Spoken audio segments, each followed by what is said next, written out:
Comment fais-tu pour donner tout ce que tu as reçu comme outil, comme potentiel, comme capacité, pour aider une autre femme que tu jalouses? Comment tu fais? Chaque femme est une matrice. Nous sommes des matrices. Nous sommes des matrices.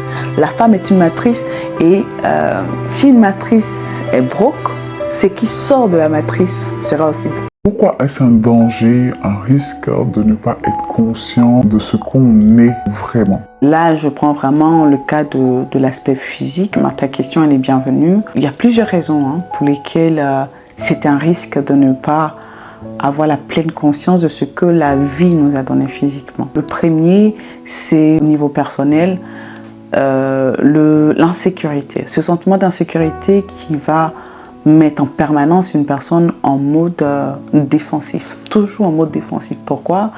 Pour cacher au fait quelque part cette crainte-là que on la traite encore de pas assez bien, de moche et tout. Donc elle est en mode défensif parce que à force de recevoir tous ces mensonges sur le physique qu'elle a, et c'est avec ça qu'elle fonctionne, elle, quelque part, elle se protège. Voilà, donc la personne n'est pas totalement libre en fait. Vous imaginez être sur cette terre et ne pas être totalement libre au quotidien lorsqu'on est en contact avec d'autres personnes. Et c'est vraiment une situation difficile, je crois, à porter. Voilà. Ensuite, c'est aussi ce besoin constant de vouloir avoir absolument l'approbation des autres pour venir attester de ce que nous sommes. Donc, je vais chercher les autres pour qu'ils viennent me dire « Ah, t'es belle, ah oui, aujourd'hui tu es super et tout ça ». Alors qu'il ne doit pas en être ainsi. Il ne doit pas en être ainsi. Alors, ça va faire que, imaginons que j'attends l'approbation des autres pour attester du fait que je suis belle. Mais si ces personnes-là n'ont pas la vérité sur ce qu'est vraiment la beauté, ces personnes-là vont me donner leur avis en fonction donc de leurs critères de beauté interne, leurs critères de beauté dans leur monde à eux, en fonction de l'environnement dans lequel ils ont vécu, en fonction de la planète sur laquelle ils étaient, du continent sur lequel ils étaient. Et ça ne sera pas favorable, ça va donc défavoriser cette personne qui est dans cette situation. Au niveau aussi des relations avec les hommes, là je parle vraiment pour une femme, il y a le risque de devenir une proie pour les autres. Ouais. Ah ouais. Là je peux t'assurer, oui, il y a ce risque-là. Tu me poses la question et je dis oui. Il y a ce risque-là, le risque de devenir une proie pour les autres. Surtout devenir une proie, je vais reformuler la phrase, c'est le risque de devenir une proie pour les prédateurs. Quand je dis prédateur, tu vois que là, tout de suite, on est dans un contexte pas positif, carrément. Quelqu'un donc qui va venir, qui va identifier que là, j'ai en face de moi une jeune fille qui est intelligente, ambitieuse, bourrée de talent, très compétente, mais il y a quelque chose là, elle n'a pas confiance en elle.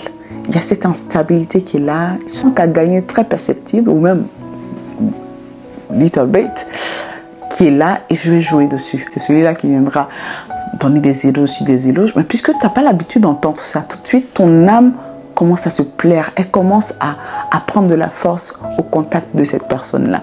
Ce qui va se passer, c'est que cette personne va faire de toi sa muse, son toutou. Lorsqu'il fera ça, tu seras là tout de suite. Pourquoi? Parce que ton âme l'aurait identifié comme la seule personne qui a su vraiment te mettre en valeur. Donc là, tu comprends que tu es vraiment vulnérable. Tu deviens, au lieu d'être la royauté que tu es, l'instrument que la vie se choisit pour faire de belles choses et tout ça, tu deviens l'esclave d'une autre personne.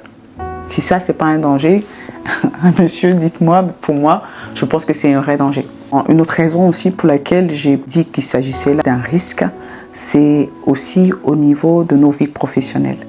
Écoutez, notre corps peut être représenté comme des véhicules, voilà, ou des maisons. Ce qui va nous permettre, ce qui est notre première exposition en vitrine, avant qu'on ne sache ce qu'on est véritablement, ce qu'on est à l'intérieur. Donc quelqu'un qui n'a pas n'a pas eu à traiter avec ce qu'il est physiquement et qui n'a pas reçu la vérité, il ne l'a pas gardé, peut être emmené à vouloir se cacher physiquement. Et comment on fait pour montrer, pour exposer souvent les compétences que nous avons, surtout en entreprise? la personne vient présenter, elle vient faire valoir ce qu'elle est, ses compétences, son savoir-faire. Et il se trouve là que, physiquement, elle ne se plaît pas. Il verra que cette personne aura tendance à se cacher, à se mettre au second plan, à se sentir, ah non, pas trop bien, pas trop ceci, pas trop cela. Et qu'est-ce qui va se passer? Elle n'aura pas cette totale liberté à exposer véritablement tout le potentiel qu'elle a reçu en elle. Sur le plan de notre mission de vie, sur le plan de notre destinée, chacun sur cette terre est venu accomplir quelque chose. Voilà, chacun sur cette terre, monsieur est venu accomplir quelque chose. Et ce qui va arriver, c'est que du fait que je n'ai pas traité avec cet aspect-là et qu'il y a en moi la jalousie, le complexe d'infériorité, le mode d'insécurité, donc mode défensif en permanence, cette envie-là en même temps d'être perçue comme belle et en même temps cette envie aussi de se cacher, tout ce carquois-là en nous va faire que lorsque la vie va nous emmener des aides, des solutions, des réponses pour nous aider à accomplir notre destinée, nous ne pourrons pas les reconnaître, nous ne pourrons pas prendre véritablement les réponses que la vie nous emmène au travers de ces personnes-là. Surtout quand ça sera des femmes plus jeunes que nous, plus belles que nous, plus intelligentes que nous, plus attractives que nous, par qui la vie passera pour nous emmener ces aides, ces réponses, ces solutions. Ça sera très difficile parce que l'âme se dira, je suis en danger, je suis en danger, je suis en danger, je ne peux pas au fait, je ne peux pas travailler avec elle. Donc l'âme se dit, en danger, danger, danger, danger. Donc il y a cette répulsion-là qui fait que même l'aide que la vie nous emmène au travers de cette personne-là ne pourra pas donner tout son impact. Ne pourra pas donner son impact. Donc ça va ralentir donc, notre cheminement pour atteindre notre destinée parce que les connexions divines que la vie va nous emmener, on ne pourra pas matcher. On les verra comme des dangers et non comme des alliés. C'est difficile. Et si aussi nous sommes en tant que femmes emmenées à challenger d'autres femmes, à les tirer du bas vers le haut pour vraiment leur permettre aussi d'atteindre leur destinée, motiver d'autres femmes, emmener d'autres femmes à être très épanouies, comment fais-tu pour donner tout ce que tu as reçu comme outil, comme potentiel, comme capacité, pour aider une autre femme que tu jalouses? Comment tu fais? Donc là encore, même ce qui va sortir de toi, ton âme, il y aura un conflit avec ton âme qui te dira, non, je peux pas l'aider totalement parce que voilà, elle se prend trop, elle est trop belle, elle est ceci, elle est cela, elle est plus que moi. Non. Donc c'est vraiment un frein à l'accomplissement de notre destinée, tant dans ce qu'on donne que dans ce qu'on reçoit. Voilà. Après, le dernier point qui lui aussi n'est pas de moindre, c'est au niveau familial.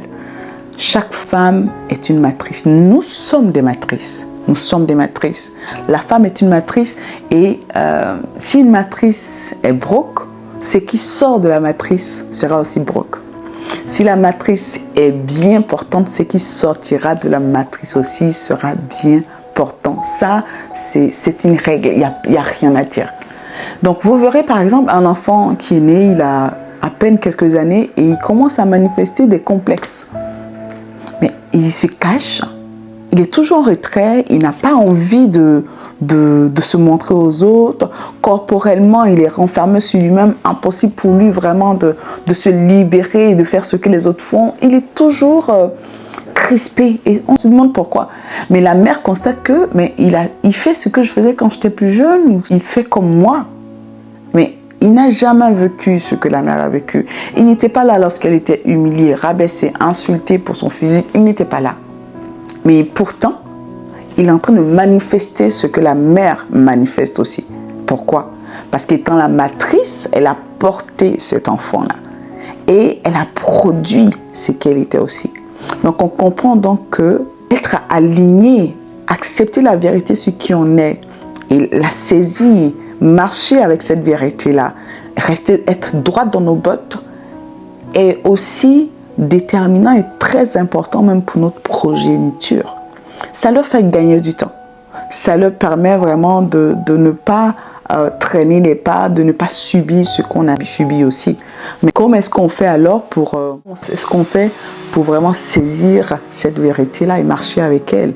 Comment est-ce qu'on fait pour ne pas développer ces sentiments de haine, de jalousie, de complexe d'infériorité lorsqu'on est dans un environnement où physiquement la société ne nous qualifie pas de belles et d'attrayantes. Comment est-ce qu'on fait pour, voilà, en face de d'autres personnes que la vie a gâté physiquement, comment est-ce qu'on fait pour malgré cela donner le meilleur de nous, accomplir notre destinée et permettre aussi à d'autres personnes, d'autres femmes d'accomplir leur destinée.